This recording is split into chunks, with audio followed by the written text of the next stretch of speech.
नमस्कार साथियों, मैं अंकित कुमार आपका स्वागत करता हूं हमारे YouTube channel MSN for you में। दोस्तों, आज हम बात करने वाले हैं हाइपर मैग्नीशियम के बारे में। इससे पहले जो हमने वीडियो में डिस्कस किया था वो था हाइपो मैग्नीशियम, जिसमें हम देखते हैं कि जो मैग्नीशियम का जो लेवल है वो नॉर्मल रेंज से कम हो जाता है। इसमें हम बात करने वाले हैं कि जो मैग्नीशियम का जो नॉर्मल रेंज है वो अबव हो जा रही है या नॉर्मल रेंज से ज़्यादा हो जा रहा है। तो आइए देखते हैं कि सबसे पहले मैग्नीशियम क्या होता है। कि मैंने इससे पहले की जो वीडियो हमने बनाई थी उसमें मैग्नीशियम का थोड़ा सा जिक्र किया था कि मैग्नीशियम क्या है, कि हमारी बॉडी के अंदर सेकंड मोस्ट अबुंडेंट आपका इंट्रासेलुलर कैटायन होता है या इलेक्ट्रोलाइट्स होता है, जो हमारी बॉडी की जो बायोलॉजिकल प्रोसेस होती है, जो फिजिकल प्रोसेस होती है, न्यूरोट्रांसमीटर्स होते हैं, और आपकी बॉडी के अंदर जितने भी कार्बोहाइड्रेट का जो मेटाबॉलिज्म होता है उसके लिए रिस्पॉन्सिबल होता है। दूसरा दूसरा हम बात करने वाले हैं कि जो मैग्नीशियम होता है ये कहाँ कहाँ पर स्टोर होता है। दोस्तों, ये स्टोर होता है 50 to 60% आपकी मसल्स और बोन के अंदर स्टोर होता है। नेक्स्ट 30% ये स्टोर होता है आपकी सेल्स के अंदर, और 10 to 20% आपका सॉफ्ट टिश्यू के अंदर प्रेजेंट होता है, और 1% होता है ये एक्स्ट्रा सेलुलर फ्लूइड के अंदर। ठीक है। अब हम बात करेंगे कि वो कितनी रेंज होती है कि जब आपकी बॉडी के अंदर मैग्नीशियम का नॉर्मल अमाउंट से ज्यादा हो जाता है। बात करते हैं कि नॉर्मल अमाउंट कितना होता है। दोस्तों, इसका नॉर्मल अमाउंट होता है 1.8 to 2.6 milliequivalent per litre. Next इसमें होता है, अगर हम मोल में बात करें तो 0.74 टू 1.07 एम मोल पर लीटर के हिसाब से इसको हम नॉर्मल रेंज कंसिडर करते हैं। अगर यही रेंज आपकी 2.6 मिली इक्विवेलेंट पर लीटर से ज्यादा हो जाए तो इसको हम कंसिडर कर देते हैं हाइपर मैग्नीशियमिया। ठीक है। अगर मोल की बात करें तो 1.07 एम मोल पर लीटर के हिसाब से अगर ये रेंज ऊपर हो जाती है तो इसको हम कंसिडर कर देते हैं हाइपर मैग्नीशियमिया। अब वो कौन कौन से कारण हैं, हम बात करते हैं कारण की, कौन कौन से कॉजेस होते हैं कि जिसकी वजह से जो मैग्नीशियम का अमाउंट है आपकी बॉडी के अंदर ज्यादा हो रहा है या स्टोर हो जा रहा है, कि आपकी बॉडी से बाहर नहीं निकल पा रहा है। सबसे पहले हम बात करते हैं जो वन ऑफ मोस्ट कॉज होता है इसका। वन ऑफ मोस्ट होता है जब कोई पेशेंट मैग्नीशियम कंटेनिंग एंटासिड या लग्जेटिव का यूज कर रहा है। समझ आया? Disconnected. मैग्नीशियम कंटेनिंग और लग्जेटिव का यूज कर रहा है। अब ये मैग्नीशियम कंटेनिंग एंटासिड जो होते हैं या फिर जो लग्जेटिव होते हैं, जैसे मैं बात करूं तो जैसे सबसे पहले हम बात करते हैं मैग्नीशियम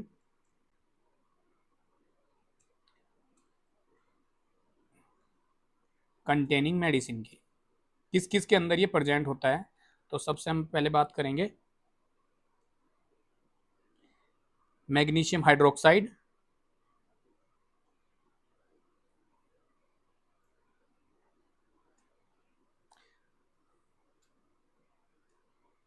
दूसरा हम बात करें कैल्शियम कार्बोनेट,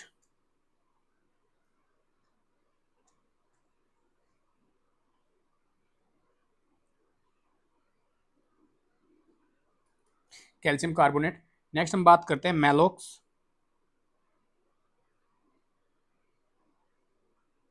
और नेक्स्ट होता है हमारा माइलेंटा। दोस्तों, ये मेडिसिन जो है आपकी होती हैं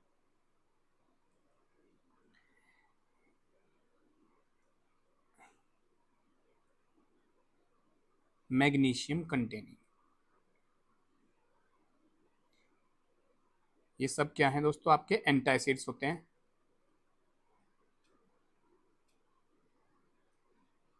हम वही बात करते हैं लग्जेटिव कौन कौन सी लग्जेटिव हैं।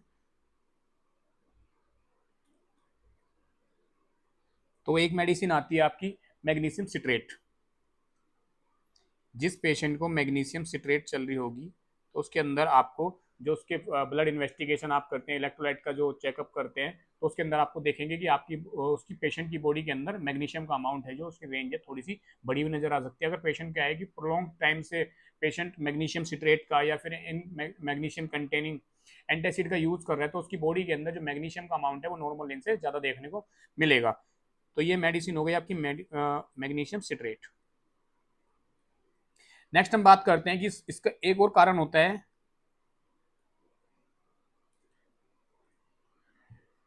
रिनल डैमेज हो जाना, रिनल का डैमेज होना, या रिनल डिजीज का, या रिनल के जो फंक्शन है इंपेयरमेंट होना, या रिनल इनसफिशियंसी हो जाना। इनसफिशियंसी का मतलब क्या है कि आपकी बॉडी से अब रिनल क्या कर रही है, ये प्रॉपर तरीके से आपके मैग्नीशियम को बाहर नहीं निकल पा रही है, आपके वेस्ट प्रोडक्ट को बाहर नहीं निकल पा रही है, या पेशेंट की जो है प्रॉपर तरीके से यूरिन को या आपके ब्लड को प्रॉपर तरीके से फिल्टर नहीं कर पा रही है, जिसकी वजह से जो मैग्नीशियम का जो अमाउंट है वो नॉर्मल लेन से ज्यादा हो जा रहा है। एक होता है tumour lysis syndrome. Tumour lysis syndrome क्या होता है कि मेटाबॉलिक कंडीशन होती है किसकी, ये कैंसर की ही मेटाबॉलिक कंडीशन होती है। जब किसी पेशेंट को कंटिन्यू कीमोथेरेपी चलती रहती है, कीमोथेरेपी होने के बाद क्या होता है कि जो ट्यूमर का लार्ज साइज होने की वजह से उसके जो कुछ रिमेनिंग सेल्स होते हैं वो वापस से दोबारा से क्या करती हैं, वो उनमें मेटाबॉलिक प्रोसेस स्टार्ट हो जाती है, जिसकी वजह से वो मैग्नीशियम को सिक्रिएट करती हैं। ठीक है, एक कंडीशन होगी ये, जो ब्लड स्ट्रीम के अंदर आपके किसको सिक्रीट कर रही हैं, मैग्नीशियम को, जो लार्ज ट्यूमर का लार्ज साइज होने की वजह से, एबनॉर्मल ग्रोथ सेल की ज्यादा हो जाने की वजह से कीमोथेरेपी कंटिन्यू मेडिसिन चलती है, तो क्या करती हैं वो सेल्स बाद में ग्रोथ करने की वजह से ब्लड स्ट्रीम के अंदर मैग्नीशियम के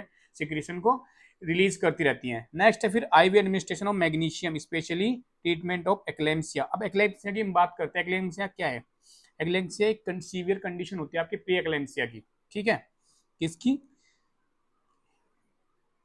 एक्लेम्सिया आपकी किसकी कंडीशन है, सीवियर फॉर्म ऑफ, या इसको हम कॉम्प्लिकेशन भी बोल सकते हैं, सीवियर कॉम्प्लिकेशन या severe condition of pre eclampsia.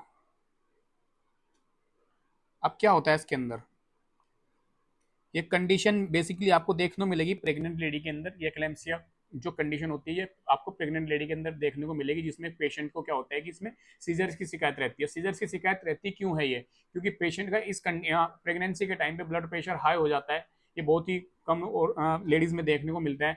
Pregnancy के टाइम पे क्या होता है कि जो ब्लड प्रेशर है वो हाई हो जाता है, और यूरिन का अगर आप जब प्रॉपर तरीके से एनालिसिस करते हैं, यूरिन कल्चर कराते हैं, तो उसमें आपको प्रोटीन का अमाउंट भी देखने को मिलता है। एक तरीके से हम बोल सकते हैं प्रोटीन यूरिया। तो एक कंडीशन ये हो सकती है जब उस पेशेंट को, उस टाइम पे पेशेंट को क्या चलती है कंटिन्यू, मैग्नीशियम सल्फेट हम इस क्लेम्सिया के ट्रीटमेंट के लिए देते हैं। कौन सी medicine, magnesium MgSO4 magnesium sulphate, ये मेडिसिन दी जाती है पेशेंट को एक्लेम्सिया के ट्रीटमेंट के लिए। नेक्स्ट है हाइपोथायराइडिज्म। हाइपोथायराइडिज्म एक कंडीशन है कि वजह से क्या होता है कि जो पेशेंट थायराइड का जो उसके जो फंक्शन होते हैं पेशेंट के, वो इम्पेयर्ड हो जाते हैं, जिसकी वजह से जो हमारी ग्लैंड होती हैं वो प्रॉपर तरीके से हमारे कैल्शियम को सिक्रीट नहीं कर पाती हैं। नेक्स्ट है इसका एक पेशेंट का जब क्या होता है कि जो आपका मैग्नीशियम होता है ये कंटिन्यू क्या करता है आपके एसिटाइल कोलिन और आपके जो सेल्स होती है जहाँ पे सेल्स काम करती हैं वहां पर उसको कैल्शियम के इनिबिट करता है। अब देखो एसिटाइल कोलिन क्या करता है, जो हमारा प्री सिनेप्स होता है और एक पोस्ट सिनेप्स होता है, पोस्ट सिनेप और प्री सिनेप के बीच में हमारा क्या होता है, एक सिनेप्टिक क्लैप्ट होता है, जहाँ पे हमारा हमारा जो एसिटाइल कोलिन निकलता है, जहाँ पे हमारे रिसीवर चैनल होते हैं और ट्रांसपोर्ट चैनल होते हैं, वहां पे इसको क्या करता है, ये इनिबिट करता है। इनिबिट करने के साथ साथ क्या करता है कि जो आपका कैल्शियम होता है वो भी प्रॉपर तरीके से सेल्स के पास नहीं जा पाता है, जिसकी वजह से आपको बहुत सारे सिम्टम्स देखने को मिलते हैं, जिसकी वजह से मसल वीकनेस हो सकती है, नर्व डैमेज हो सकती है पेशेंट की, और पेशेंट का जो फेशियल होता है ये आपको वार्म्स नजर आएगा, जो फेशियल मसल्स होती है वार्म्स नजर आएंगी, फ्लशिंग नजर आएगी। तो देखते हैं कौन कौन से वो कारण है, सॉरी कौन कौन से वो सिम्टम्स हैं जो हमें सिम्टम्स देखने को मिलेंगे। अगर हम बात करें सबसे पहले कार्डियोवैस्कुलर सिस्टम में हमें क्या देखने को मिलेगा, कार्डियोवैस्कुलर सिस्टम में हमें सबसे पहले क्या मिलेगा, हार्ट रेट देखने को मिलेगी, जो हम इसको हम बोलते हैं इंक्रीज हार्ट रेट या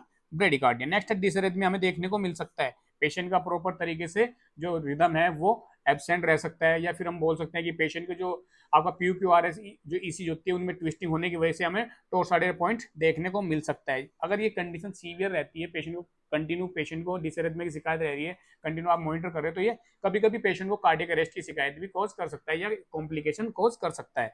दूसरा हम बात करते हैं पेशेंट का इसमें हाइपोटेंशन रहने वाला है। जी हाँ बिल्कुल, पेशेंट का जो इसमें ब्लड प्रेशर है वो क्या रहेगा, डिक्रीज रहेगा। नेक्स्ट इसमें हम बात करने वाले हैं रेस्पिरेटरी सिस्टम की। रेस्पिरेटरी सिस्टम क्या होता है कि इसमें भी पेशेंट का कॉम्प्लिकेशन हमें देखने को मिल सकता है। अगर पेशेंट की रेस्पिरेटरी की जो स्केलेटल मसल्स होती हैं अगर उनमें वीकनेस हो गई है, और वीकनेस होने की वजह से प्रॉपर पेशेंट का क्या हो गया, प्रॉपर जो पेशेंट है गैस एक्सचेंज नहीं कर पाएगा, या फिर प्रॉपर तरीके से जो हमारे लंग्स का जो इन्फ्लेट और डिफ्लेट होता है वो प्रॉपर तरीके से नहीं होगा, जिसकी वजह से पेशेंट किस में जा सकता है, रेस्पिरेटरी अरेस्ट में। किसमें, रेस्पिरेटरी अरेस्ट में।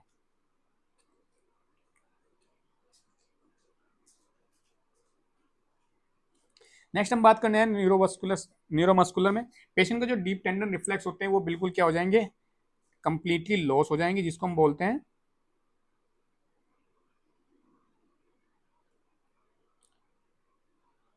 कंप्लीटली लॉस देखने को मिलेंगे। नेक्स्ट हम बात करते हैं जो स्केलेटल मसल्स होती हैं वो भी क्या हो जाएंगी, वीक हो जाएंगी, उनके कॉन्ट्रैक्शन क्या हो जाएंगे, पेशेंट के एब्सेंस हो जाएंगे।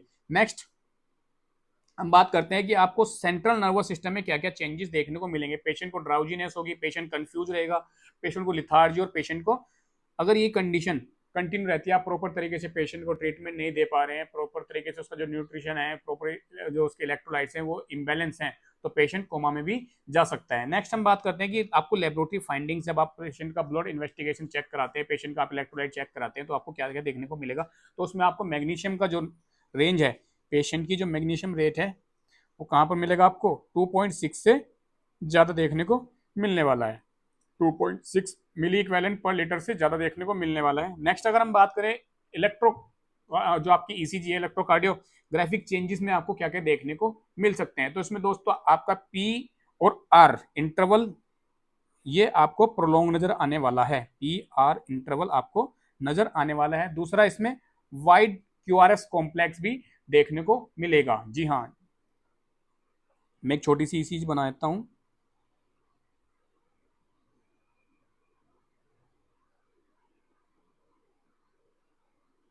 ठीक है, ये आपका ये है नॉर्मल ईसीजी का स्ट्रक्चर है। इसमें यहाँ पे हमने पी क्यू आर एस और ये आके आके हमारी टी बन जाती है। नेक्स्ट इसमें हम बात करते हैं, हमने बात की है इसमें पी आर इंटरवल की। अब पी आर इंटरवल देखिए कितना प्रोलॉन्ग नजर आने वाला है, ये इस तरीके से और ये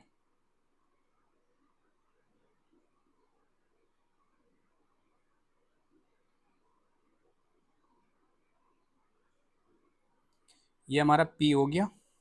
ठीक है, अब ये जो गैप देख रहे हैं आप, ये क्या हो गया, इसके बीच में गैप आ गया जिसकी वजह से हम बोलते हैं प्रोलॉन्ग। फिर ये हमारा क्यू हो गया और ये आर। अब इन दोनों के बीच में जो भी आपको गैप दिख रहा है यही क्या है, पी आर इंटरवल। अब हम यहाँ पे देख रहे हैं कि इसमें क्यू आर एस कॉम्प्लेक्स, अब ये देखिए नॉर्मल ईसीजी में कितना गैप है और यहाँ पर क्यू आर एस में कितना गैप है। तो इसको हम बोलते हैं wide Q R S complex. ठीक है, और इसको हम बोलते हैं प्रोलॉन्ग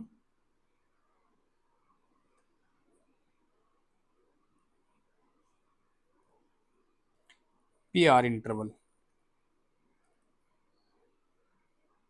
ठीक है, तो इसी में चेंजेस देखने को मिल सकते हैं।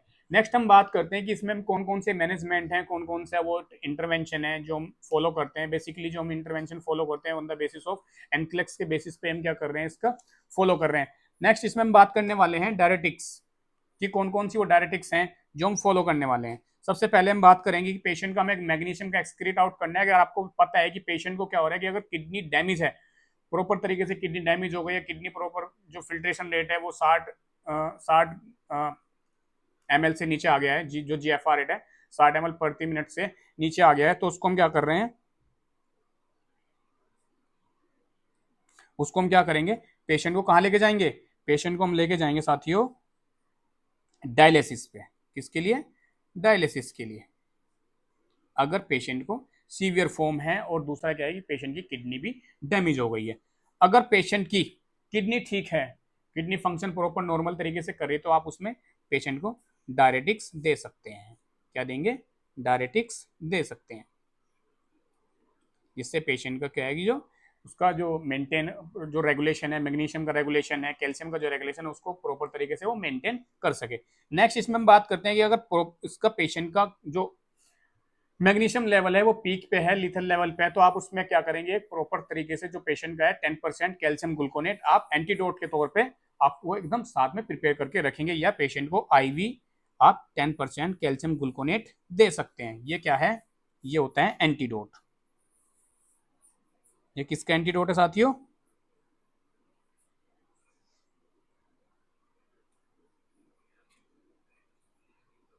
मैग्नीशियम का। ठीक है, किसका एंटीडोट है ये, मैग्नीशियम का। दूसरा इसमें आप कैल्शियम क्लोराइड पेशेंट को दे सकते हैं आईवी। नेक्स्ट, पेशेंट को आपने एजुकेट करना है। जी बिल्कुल, पेशेंट को आपने कंटिन्यू क्या करना है, एजुकेट करना है। किसके लिए, कि पेशेंट को जो वो मैग्नीशियम रिच डाइट ले रहा है, जिस डाइट के अंदर, जिस फूड के अंदर मैग्नीशियम है, उसको क्या करना है, अवॉइड करना है, रेस्ट्रिक्ट करना है अपनी डाइट में।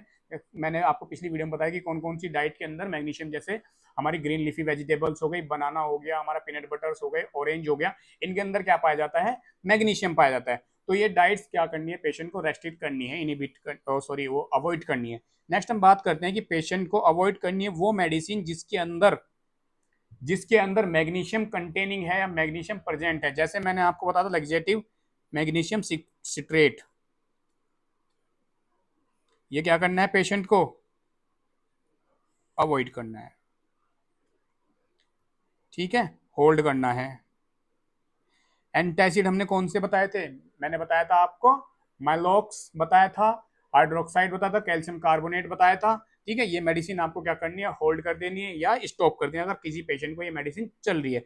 नेक्स्ट हम बात करते हैं डायलिसिस की। डायलिसिस मैंने आपको सबसे पहले बताया कि अगर पेशेंट की दोनों किडनी खराब हो गई है, किडनी प्रॉपर तरीके से फंक्शन नहीं कर रही है, प्रॉपर तरीके से एक्सक्रीट आउट नहीं कर रही है वेस्ट प्रोडक्ट का, इलेक्ट्रोलाइट्स को बैलेंस नहीं कर पा रही है, कैल्शियम मैग्नीशियम को प्रॉपर तरीके से मेंटेन नहीं कर पाए, तो आप लास्ट ऑप्शन बचता है हमारे पास डायलिसिस, ठीक है। नेक्स्ट हम बात करेंगे इस वीडियो के बाद कि मैं आपको बताना चाहूंगा कि जो भी हम कंटेंट ये आपकी स्टडी के लिए जो भी आपके डाउट्स हैं, मैं आपके डाउट्स को सोल्व करने की कोशिश करता हूँ कि आपके जो छोटे छोटे डाउट्स होते हैं आपको प्रॉपर तरीके से सॉल्यूशन नहीं मिल रहा है और आप चाहते हैं कि वो थोड़ा सा उसका हम डीप नॉलेज आपको बताएं, तो आप हमें कमेंट बॉक्स में वो चीज़ें बता सकते हैं। दूसरा, अगर आप हमारे चैनल पर नए हैं साथियों, तो हमारे चैनल पे को लाइक करें, सब्सक्राइब करें, जिससे कि हमारी जो वीडियो आपको सबसे पहले मिले कि हम कौन कौन सी वीडियो एनक्लेक्स के बेसिस पे, लिपिन कोड के बेसिस पे हम आपको प्रोवाइड करते रहें। तो इसी के साथ मैं अपने लेक्चर को एंड करता हूँ। Thank you.